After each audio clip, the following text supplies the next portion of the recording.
Before everybody's favorite super fighting robot, Capcom's console releases were mainly made up of ports of their arcade games. However, in the mid-1980s, they came up with a plan to make an all-new game, Megaman. Well, actually, they came up with Rockman. Megaman is the English translation of his name. I have no idea why they changed it, but they did. Being released on December 17th, 1987, Mega Man is often credited as one of the first games to have non-linear level progression, and as well as often credited as being incredibly difficult, along with the rest of the classic series and the spin-offs. Most Mega Man games, at least in the classic series, follow the same formula. Go through 8 stages, or in the case of the first game, 6, and fight a robot master at the end. Then go through the castle stages with bosses at the end and beat up Wily. And it's those bosses that I'm gonna give my opinion on today. More specifically, my ranking of them from easiest to hardest. But before I begin, I cannot stress enough that all robot masters are going to be fought with the Mega Buster. You can fight them in any order, and if I fought them with their weakness weapon, then they'd become the biggest fucking pushovers on the planet. As well, remember, this is just my opinion. So if you have to leave a comment telling me why I'm wrong, can you make sure I can read it and not just take a shit on your keyboard? But without further ado, let's begin with... Number 10, Bombman. Oh shit, it's Mr. T! Well, if he is, he certainly doesn't live up to expectations, I'll tell you that much. And I'll tell you more as well. Bombman has 2 attacks: jumping around or throwing his hyper bomb. When you're close to him, he jumps away, and when you're far away from him, he throws his hyper bomb. He will jump sometimes when he's far away though. You probably won't get hit by his jump since he usually only does it when you're close, in which case he jumps away most of the time, and when he jumps towards you, he's usually farther away. As for his hyper bomb, if you stay at the edge, you can jump over the explosion, or you can run to one side of it to avoid the explosion as well. Quite frankly, I pity the fool who finds Bombman a challenge. The not-so-mighty number 9, Cutman. I have a feeling that Cutman was the robot master they intended for you to go after first. Not only is his stage pretty easy, but the fight is also kind of a joke. The game even starts with Cutman's stage selected. But anyway, Cutman will either chase you around, jump, or throw his rolling cutter at you. When he throws his rolling cutter, it goes straight at you, and then will come back to him like a boomerang. Except the boomerang has fucking aimbot. Contrary to what Star Wars would tell you, you actually want to not be on the high ground, as it's harder to hit Cutman then. On the contrary, when he's on the high ground, you can just shoot him while he's there, as the rolling cutter is a joke to avoid. Whenever you hit Cutman, he takes knockback, and if he's going to throw his rolling cutter then gets hit, the attack gets cancelled. And even if you do get hit, he doesn't do a lot of damage. You also sometimes jump around and is pretty easy to avoid. So if how easy this fight is, I guess you could say he doesn't quite make the cut. I'll see myself out. Number 8, Gutsman. And here we have Wily's favorite child, Gutsman. No, seriously, Wily has a collection of golden Gutsmen in his castle, as well there's Gutsdozer in Mega Man 2 and Gutsman G in Mega Man 8. Can anybody spell favoritism? Even so, Gutsman is still pretty easy, though can be pretty annoying. Gutsman will either jump or throw a rock at you, and when that rock hits a wall, it splits into 4 like this. Whenever Gutsman hits the ground after he jumps, you get knocked down, which is really annoying, especially if he decides to throw a rock, because it can lead to you getting hit while you're still in stun and you can't do anything about it. This happens a lot less when you're on a different elevation on him, so yeah, stay on a different elevation. Whether you have the high ground and he has the low ground or vice versa, either way works. This also makes it easier to avoid the rocky throws, and you can shoot him when he jumps if he's on the low ground. And when he jumps but isn't going to throw a rock, he either jumps towards you or away from you. If he's close to you, he jumps away, and if he's farther away, he jumps towards you. So yeah, Gutsman's pretty easy. I don't really have anything to end this off, so next boss.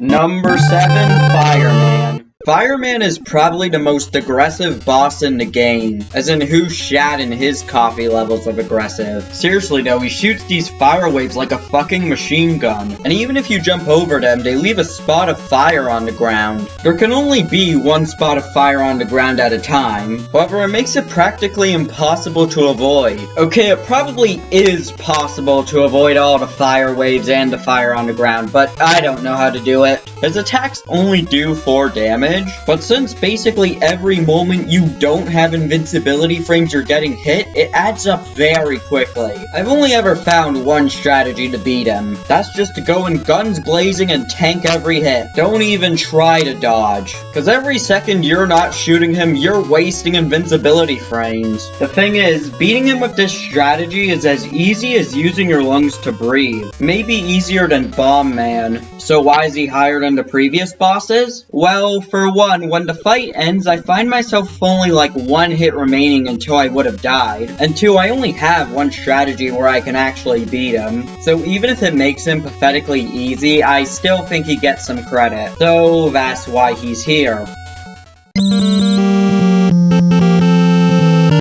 Number 6, Dr. Wily. So is anybody gonna talk about how damn big Wily's feet are? And now you ain't ever gonna get that image out of your head. You can thank me later. But anyway, the fight. Despite being the final boss of the game, Dr. Wily lands on the easier side of the spectrum, though you definitely have to put a lot more effort in than the previous pushovers. Also, this is a fortress boss, so it can use special weapons. As well, Dr. Wily is the only boss in the game to have 2 phases with a health bar for each. His weakness in the first phase is Firestorm, and his weakness in the second phase is nothing. He doesn't have one. Though Thunder Beam is able to hit him twice in one shot. In the first phase, he shoots bullets up that then fall down. They do 4 damage and can be a bit annoying to dodge, though you most likely won't have to deal with them for long. This is because Firestorm absolutely melts his first phase. Then there's his second phase where he gets a bit more difficult. Since he isn't weak to any special weapon, though as I said Thunder Beam can hit him twice, this phase is gonna take a bit longer. And he shoots this shot that goes in a spiral pattern which can be pretty annoying to dodge. It also does 4 damage. If you want to get the double hit with the Thunder Beam, you're going to have to jump, which can put you in a bad place to dodge the spiral shot. As well, when the Wily machine gets closer to the left edge, since it's so big it could put you in a bad spot to dodge the shot as well. But if you do manage to beat this fight, then congratulations! You've finished the game. But we aren't finished with this list yet, so on to the next boss. Number 5, CWU01P. You know, at least when it comes to this game, the difficulty seems to be the journey to the bosses, not the actual bosses themselves. Well, actually, CWU01P doesn't even have a difficult stage, it's probably the easiest in the game. But we're not talking about the stage, we're talking about the fight. And just by looking at the footage, you can probably tell that his weakness is the super arm, right? Correct, it is. So you want to use it at the beginning of the fight, right? Nope. Because if you throw the blocks at him at the start of the fight, well guess what? You've lost. You're done.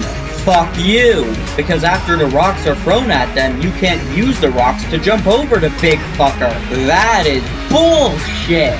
And it's not like the bubble butt is even that hard, even though we're halfway done. CW floats around the edges of the screen and sometimes shoots at you. Getting hit by him or the bullets will deal 4 damage. His boss bar doesn't go down when you shoot him, it only goes down when he dies because there's actually 7 of them, and each one is faster than the last. And the last one is just, well... fast as fuck, boy. Luckily, you probably won't even have to deal with this one, or the last half of this fight for that matter, because after the first half of the fight, you can use the super arm because the rocks kill them in 1 hit. But dear lord, don't miss. Otherwise, you will have to deal with it, and that's not fun.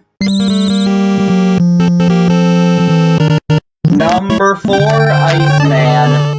Probably the boss with the most boring design. I mean, he's just a blue Eskimo. Iceman is probably also the most simple boss in the game. Simple doesn't mean easy, however. Or at least not piss easy. Because I died to Iceman quite a few times. Iceman will jump up, then come down shooting his ice slasher, and then rise up like his planet needs him, also while shooting the ice slasher. For both of the barrages, the best way to deal with them is to jump over the bottom shot. For the second barrage, you're gonna have to be careful jumping over it so you don't get hit by the middle shot. I know this sounds easy, and it kind of is, but there are two things about this fight that makes it harder than the previous bosses. First off, the longer the fight goes on, the faster the shots go. And if it goes on long enough, the shots become faster than fucking light speed. And two is the downright brutal damage these shots do. Bam, bam, bibbity bam. 3 shots and you're dead. And since the shots get faster as the fight goes on, they can get really difficult to avoid. You want to stay in the corner of the room because while Iceman will approach the corner, he'll never reach it. As well as attack pattern makes him a pretty easy target. So staying in the corner and taking shots at him is the best strategy. So yeah, you want to melt Iceman before he melts you.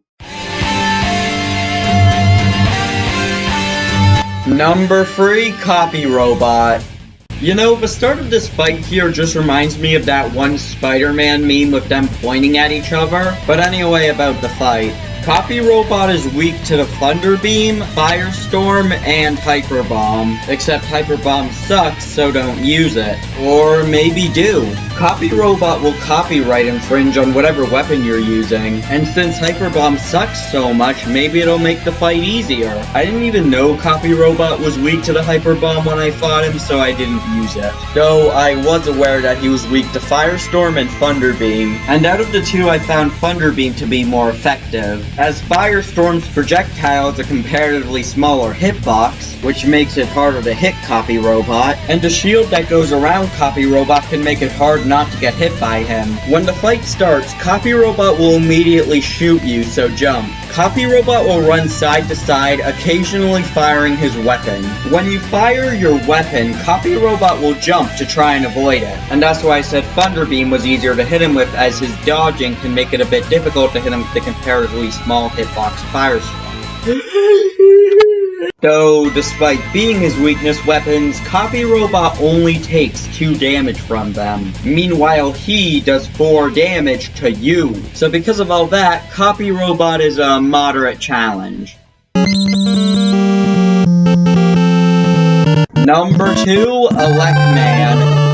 Shockingly enough, I placed Elecman as the second hardest boss in Mega Man 1. If that joke made any of you want to die, you should ask Elecman for help. He is very good at making people die. Starting off, Elecman will only take 1 damage from your Mega Buster, which makes this fight take quite a bit. Elecman has the same AI as Copy Robot, as he'll move back and forth across the room, except instead of walking, he runs. And as well, when you fire, he'll jump to try and avoid the attack. But compared to Copy Robot's weakness weapon, which was the Thunder Beam, the Mega Buster, which is the only weapon allowed to be used because Elecman is a robot master, has a pretty small hitbox, so Elecman can be kind of annoying to hit. But the main reason why he's this high is his main attack, the Thunder Beam. Before attacking, Elecman will raise his arms, and you can shoot him to cancel the attack cause he suffers from knockback. Though when he does fire it, the Thunder Beam has a really big hitbox. And when you get hit by the Thunder Beam, well...